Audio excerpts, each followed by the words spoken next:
Ever wondered if you're being led on in a relationship, but not quite sure how to put a finger on it? Welcome to the perplexing world of modern dating, where a new trend has surfaced called breadcrumbing. Picture Hansel and Gretel leaving a trail of crumbs to find their way back home. Now imagine someone doing the same to you, but instead of breadcrumbs, they're dropping sporadic and enticing messages, enough to keep you hooked but never fully committed. Breadcrumbing is the act of leading someone on with periodic, non-committal yet tempting communication, often via social media or text messages. It's like a digital version of the age-old cat and mouse game. The breadcrumber keeps you on the back burner, giving you just enough attention to keep your interest piqued, but never really delivering on the promise of a committed relationship. So, if you find yourself receiving inconsistent and non-committal messages from someone, you might just be a victim of breadcrumbing. Now, you might ask, what's the big deal about breadcrumbing? Well, it's not just about the occasional text or random like on an old photo. It's about an emotional roller coaster that can take a heavy toll on the person on the receiving end. Imagine constantly being tossed between hope and confusion. One day you're elated because you received a message that seems to imply interest. The next, you're left wondering why they've suddenly gone silent.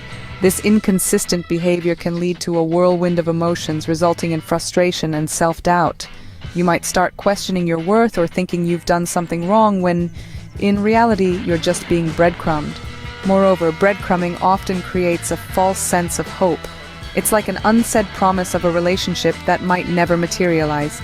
This keeps the breadcrumbed person hanging on, waiting for that one message or call that will make things official. But more often than not, that day never comes. The emotional impact of breadcrumbing is profound and damaging.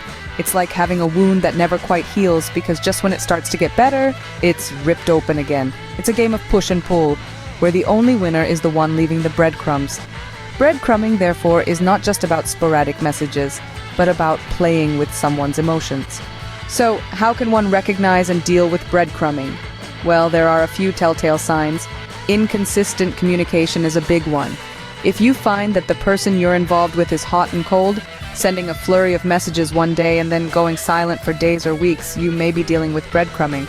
Another sign is the avoidance of commitment talks. If every time you try to define the relationship or discuss future plans, they change the subject or become elusive, you might just be following a trail of breadcrumbs. And then there's the tendency of reaching out only when they need something. If they seem to pop up in your inbox only when they're bored, lonely, or need a favor, it's time to question their intentions. Recognizing these signs is crucial, but knowing how to deal with breadcrumbing is equally important. Firstly, set clear boundaries. Let them know what you expect from the relationship and what behavior is unacceptable. Secondly, seek clarity. If you're confused about their intentions, it's okay to ask. You deserve to know where you stand. Lastly, know when to walk away. If they continue to breadcrumb, despite your efforts, it may be time to cut ties. Remember, understanding and acknowledging breadcrumbing is the first step in preserving your emotional well-being.